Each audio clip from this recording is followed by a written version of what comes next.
named Mike Birbiglia. It's pretty famous, so probably a few of you have heard of him too, but he has this bit, the story he tells when he talks about his religious upbringing, his Catholic upbringing, where whenever he wanted to do something and needed to ask his mom for permission, he would ask her, and if she didn't want to give him permission to do that thing, like in his example, he's asking to go to the mall, and she doesn't want him to go to the mall. So her response to him is, like fun, you're going to the mall. Like fun. And this confused young Mike Birbiglia. He didn't know what this meant, but he could tell by context that his mom was saying, no, you can't go to the mall. But when he heard like fun, you're going to the mall, he said, right. Burgers, buddies, arcades, like fun.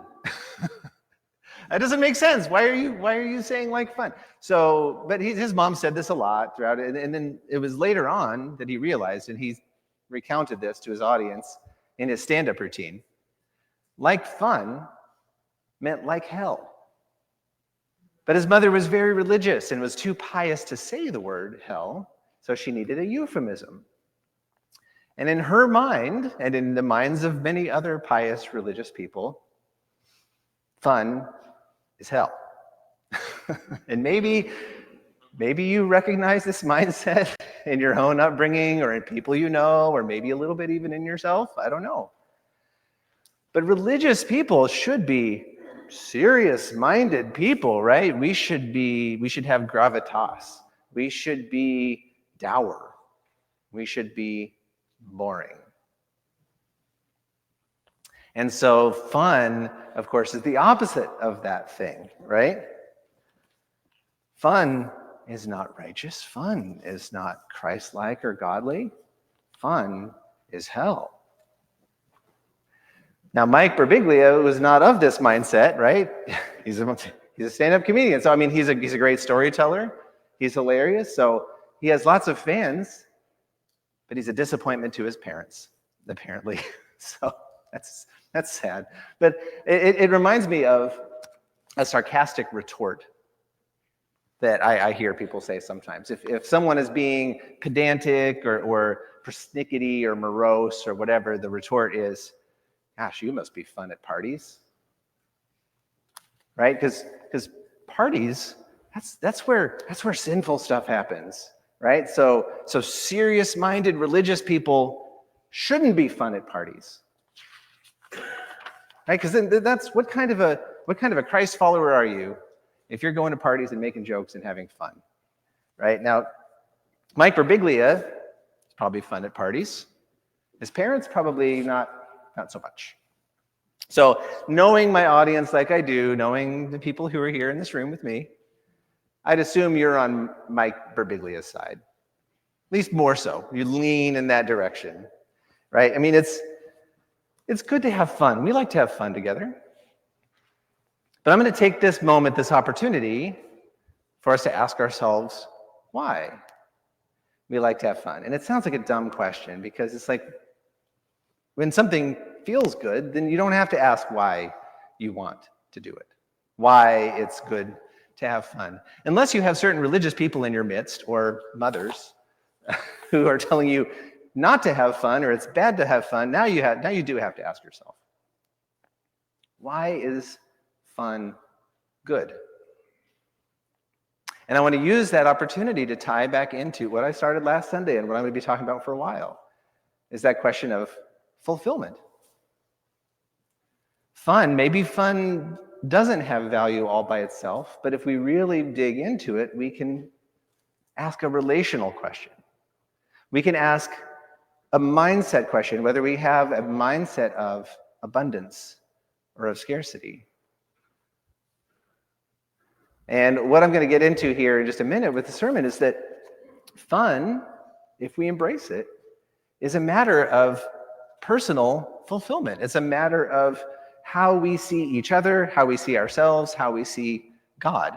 Do we see the world as a world of scarcity, where it takes a serious person to get in there and get what he can or get what she can to provide for the family or to make a mark or to have a legacy? That takes serious people. Because if you're having fun and goofing off, you're going to miss out. The early bird gets the worm. If you sleep in or if you stay out too late or whatever, then you're going to miss it and you're going to die or you're going to have a life of scarcity.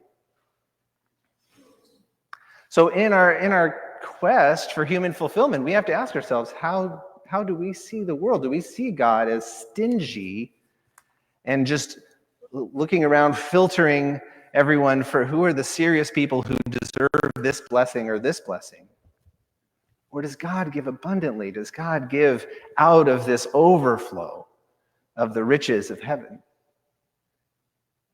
And when we reject fun, we are rejecting that picture of God.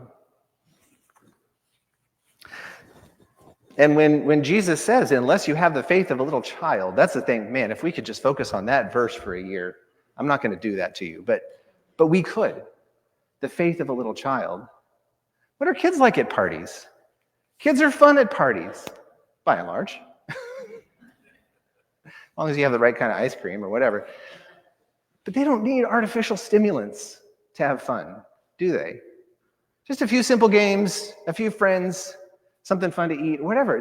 They're having a great time because we are all born with that natural sense of abundance. That God is a God of innumerable blessings, and all we got to do is walk in and embrace that. And we're having a great time. So kids are just plain fun at parties. Some of us might be, some of us might not be. I don't know. I'm not here to judge. But my question for you now is, was Jesus fun at parties? I think most of our religion would teach us that no, and some people might even be offended by the question. What do you mean, was Jesus fun at parties? Jesus didn't go to parties. Or if he did, he was like the police responding to a noise complaint or something, where he's like, I'm just here. All right, break it up. Party's over. Jesus is here. Which that's a line that probably belongs on a few church signs, to be honest. Party's over. Jesus is here. But that's not the Jesus that I know. And unfortunately, we don't get a lot of examples of this in the Gospels.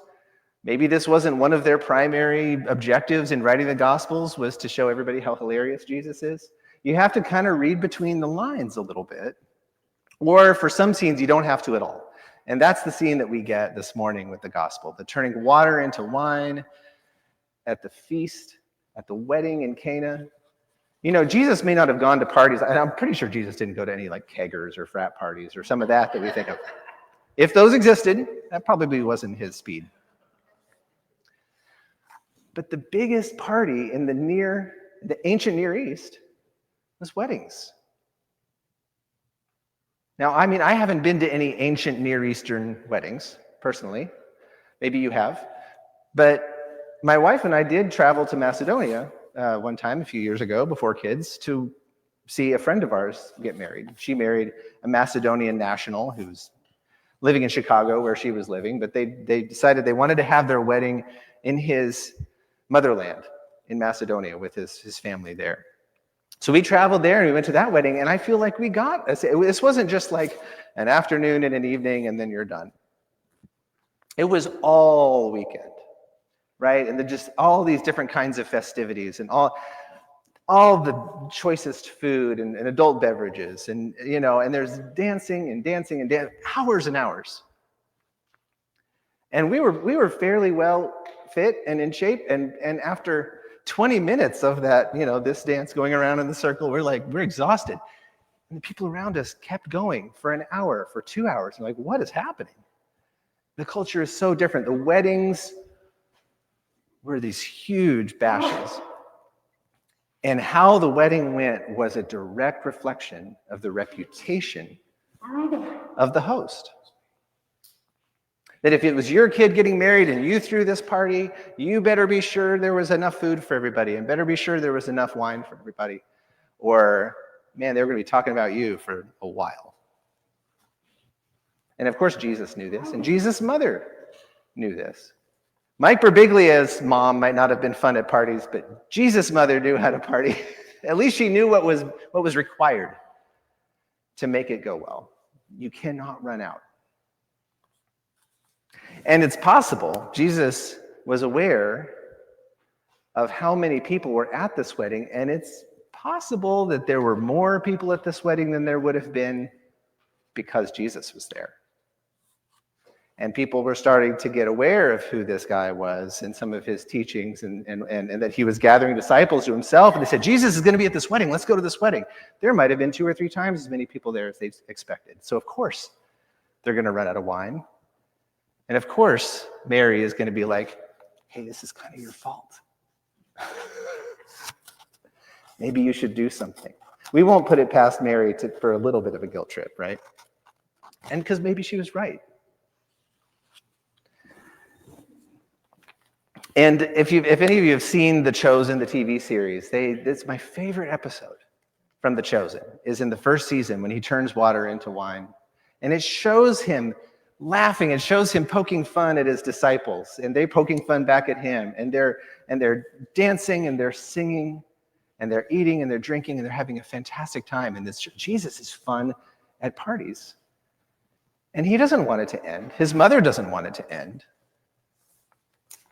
But the bigger question here is Jesus. It says he hasn't done a public sign yet. He hasn't done a miracle in public where everybody can see what he just did. His messianic purpose is still kind of under wraps. It's going to stay that way for a little while. And he wants to do what his mother is saying he needs to do, but he's also reluctant because once I do this, there's no going back. Once I do this, I have now, the saying is crossed the Rubicon, right? Life will be different from this moment forward. And what he does in that wedding sets the tone for the rest of his ministry. And when we think of the miracles of Jesus, the first thing that often comes to mind is healing, right? The blind man sees because of Jesus. The lame man walks because of Jesus. Or there's a crowd of 5,000 people on the hill that eat because of Jesus. Or the storm is stilled. Or Lazarus is raised from the dead. These are the miracles that come to mind. But what is the miracle that set the tone for all the other miracles? The very first one he did for the sake of fun. Yes, for the sake of the reputations of the host, because these were his friends and he cared about them.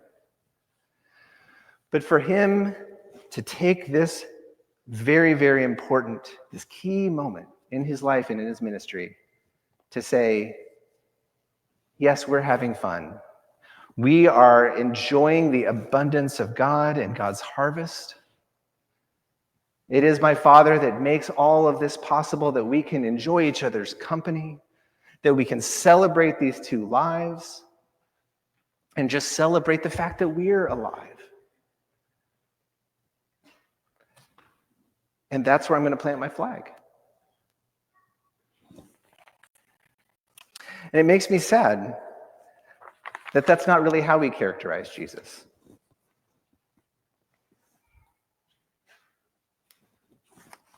That we think of him from all the other things, from the passion, as well we should, the sacrifice that he made.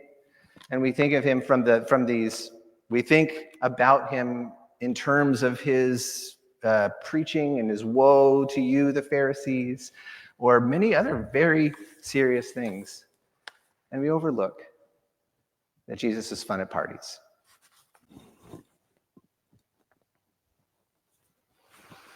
And if we're going to be Jesus followers, right? That's who we are. I mean, Christians, Jesus followers. If we are going to let the Holy Spirit transform our hearts into the likeness of Jesus, it matters who we see Jesus as, what we think of him as being like. Is he the cop who's coming in responding to the noise complaint and saying, all right, party's over? Or is he looking through every one of us and scrutinizing every move, every decision, every word that we say, so that he can go tell on us to the Father? Who is Jesus To me, I got to know that if I'm going to be a Christian, if I'm going to be a Jesus follower. And to me, in my heart and my mind, it comes back to that question of human fulfillment. So many of us, through our religion, through our piety, through our liturgy and prayers and study, we have tried to find our fulfillment in scarcity, but that just ends up in competition. If I have to be better than you, if I have to be more religious than you and smarter than you, or more diligent than you in order to get God's favor, that's a competition. And I don't serve a God that's looking for the best Christian to invest in. This is not Shark Tank. This is not some game show or some reality show where God is waiting, watching to see who rises to the top so God can confer grace on that person and say, better luck next time to the rest of you. Our God is a God of abundance, and nobody knew that better than Jesus. And yeah, we're going to come into those moments of scarcity. Yes, we're going to deal with illness. We're going to deal with debt. We're going to struggle. Because the wine didn't just last itself. It didn't reproduce itself. It took that moment, first of all, with Jesus' mother, and then with him, to say, all right, we ran out. But how good is God? And that's what I want to carry forward with all of you into this year of focusing on fulfillment, is that it is not a gem in the rough. It's not a prize to be won through our diligent efforts. That it is a default setting on being human. God is giving it to us right out of the gate. And the only thing stopping us from recognizing that abundance is our own hang-ups. Our own gates that we put up. Our own walls that we build around us. We don't have to beg God to be abundant with us. We don't have to beg God for these blessings. All we have to do is open the window, open the door, tear down the walls, and we can begin to see. Amen.